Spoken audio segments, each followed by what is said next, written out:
là cái dĩa bánh tằm bì của mình nè các bạn. Đó, các bạn thấy hấp dẫn không?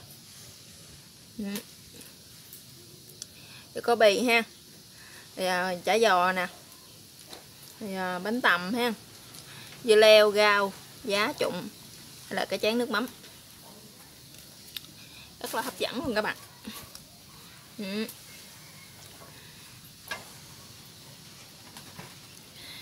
Giờ các bạn muốn biết mình làm như thế nào á thì mời tất cả các bạn sẽ vào bếp luôn cùng mình nha. Mời các bạn.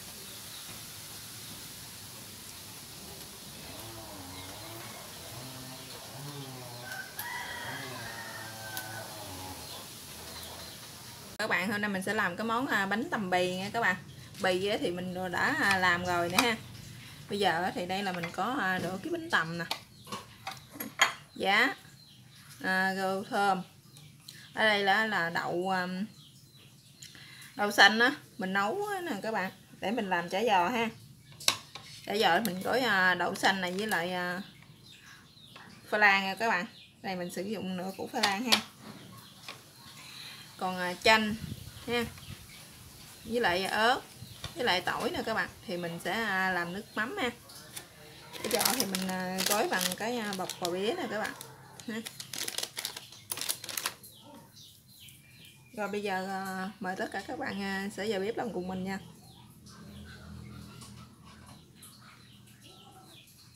Rồi gia vị thì chúng ta sẽ cần hạt nêm thôi các bạn. Tại vì cái phần chả giò thì mình chỉ cần nêm một ít hạt nêm nữa là được ha. Những cái phần kia thì mình đã mần xong hết rồi ha. Nè, cái bì này mình cũng đã trộn xong rồi. Giờ mình sẽ xách cái củ sắn này ra nha các bạn. Cái củ khoai lang này ra ha.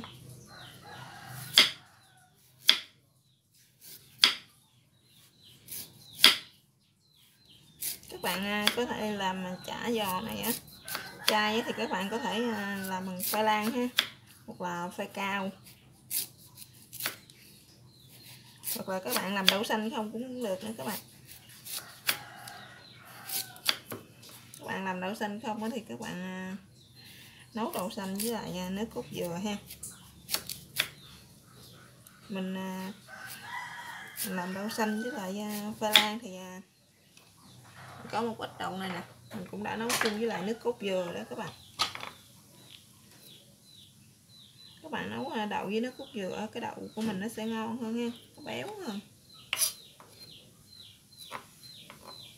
Các bạn khoai này các bạn xắt thiệt nhuyễn nha,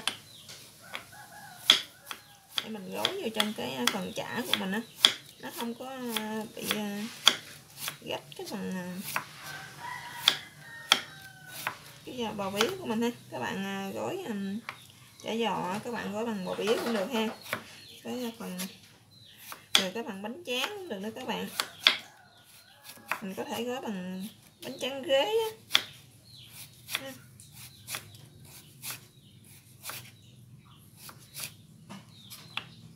Hoặc là cái phần bánh tráng để mình ăn quán gỏi cuốn đó các bạn.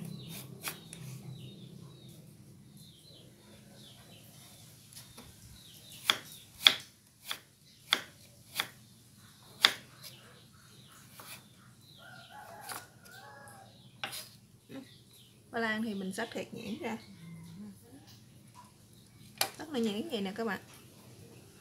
Rồi cái phần khoai này mình đã xắt xong rồi nè các bạn. Mình sẽ ướp vào đây một ít hạt nêm ha.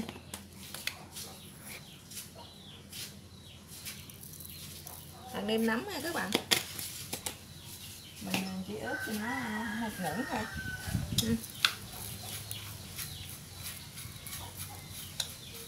Rồi các bạn để khoảng từ 5 đến 10 phút ha. Thì các bạn đem đi gói đặng chiên nha các bạn, cho cái phần gia vị cái phần hạt nêm này nè nó thấm vô trong khoai của mình đó ha.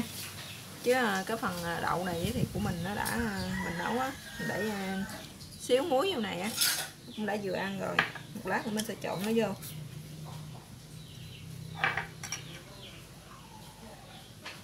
Các bạn khoai này các bạn không cần trộn cũng được, các bạn để vô gói cũng không có sao nha. Rồi bây giờ cái phần khoai của mình nó đã thấm rồi nè các bạn, nó mềm lại rồi nè ha. Đó. Giờ mình sẽ gói nó nha các bạn. Các bạn cái phần nhân này các bạn có thể để thêm đậu hũ ha. Mình thì mình không để lên đậu hũ.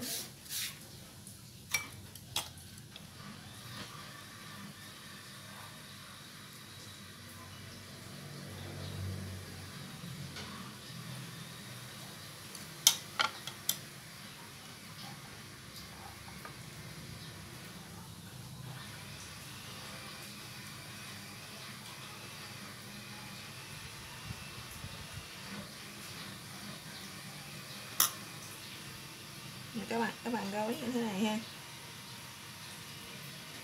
Mình gói cái cuốn vừa ăn thôi nha các bạn, đừng có quá lớn nha.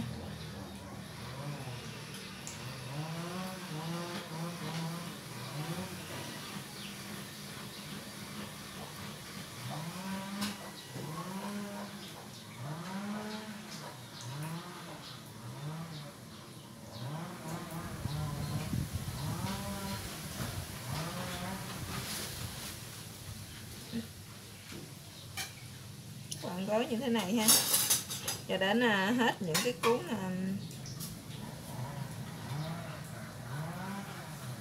nè các bạn gói lớn ha. Đó. Gói cho đến hết cái phần khoai này nha các bạn, với lại đậu ha. Các bạn, mình đã quấn xong cái chả giò này ha, giờ mình sẽ đem đi chiên nha. Giờ mình bắt cái chảo lên cho nóng, mình đổ dầu vô mình chiên chả giò nha các bạn.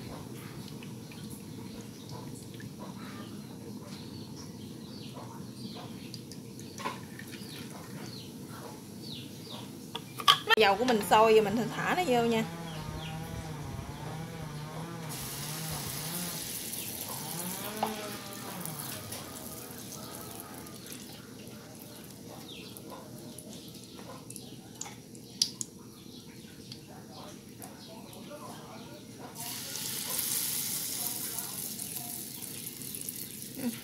Các bạn để cái miệng cuốn nó ở dưới gì nè các bạn ha. Mình đè nó xuống một chút xíu ha, là mình cho nó dính lại các bạn, nó sẽ không bị bung ra ha. Mình mới để đây mình để nó vàng rồi nè, nó vàng rồi nè các bạn ha.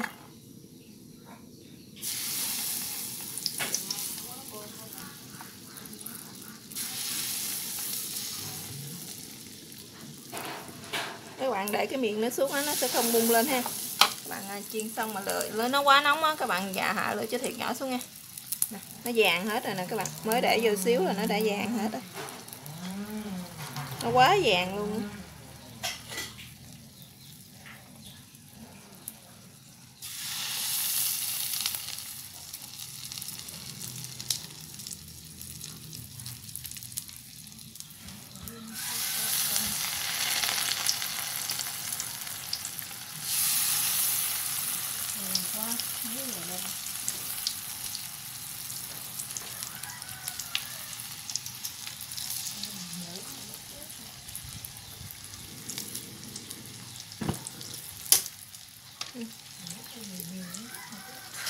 Dầu nó quá nóng á các bạn ha.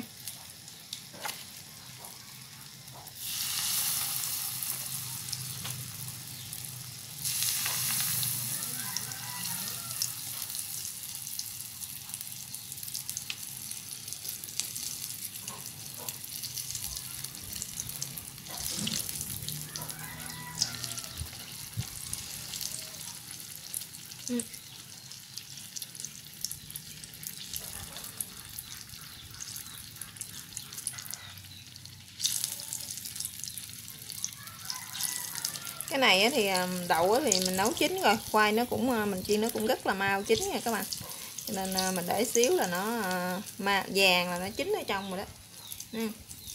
Mình đã tắt bếp rồi mà nè ha, mình tắt bếp rồi mà mình còn chiên, cái dầu nó nóng nữa mà mình chiên cái chả của mình nó còn vàng luôn vậy nè các bạn. Rồi đây cái dĩa chả giò mình xong rồi nè các bạn, mình xong cái dĩa chả giò này là coi như cái phần bánh tằm bì mình cũng đã hoàn thành hơn phân nửa rồi đó các bạn. Rồi bây giờ mình sẽ lấy cái phần bánh tằm này ra dĩa thôi các bạn ơi. Giờ mình cũng đã xong rồi ha. Lúc mà mình chiên chả giò ha, mình đã mặn xong nước mắm rồi nè các bạn. Cái phần nước cốt dừa mình cũng đã thắng xong luôn rồi.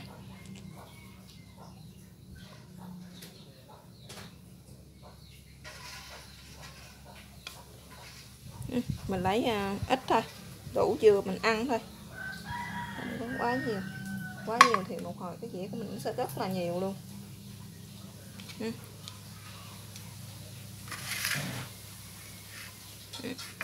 Đây là cái phần bánh tằm ha.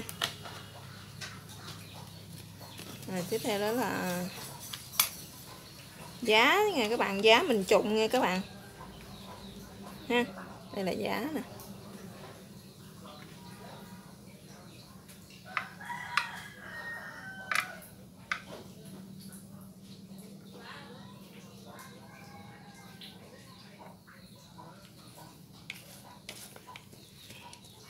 Dưa leo với lại rau thơm ha các bạn.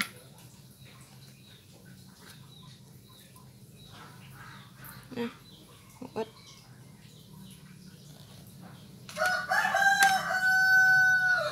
Đây là bì, cũng cho lên đây một ít luôn.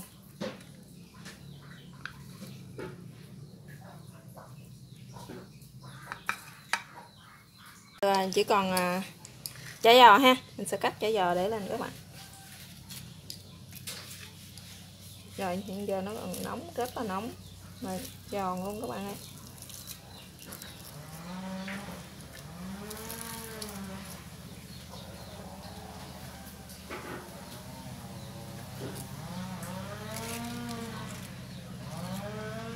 Đây là chả giò mình cuốn một phần đậu không ha. Còn đây là mình sẽ làm chung nó với lại đậu với khoai luôn nè các bạn ha. Các bạn thích ăn chả giò nhiều thì mình cứ để nhiều ha. Mình thì rất là thích chả giò cho nên mình sẽ để vô thêm.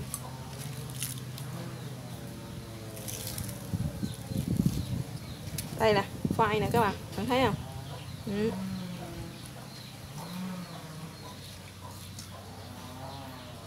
Rồi bây giờ mình sẽ chan nước cốt lên đây luôn nha các bạn. Rồi bây giờ mình sẽ chan cái phần nước cốt dừa mình thắng này nè các bạn, để vô đây ha.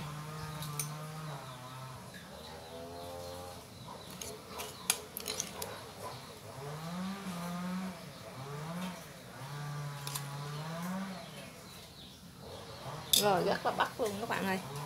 Rồi bây giờ mình sẽ cho lên đây một ít ớt nữa nha các bạn nha.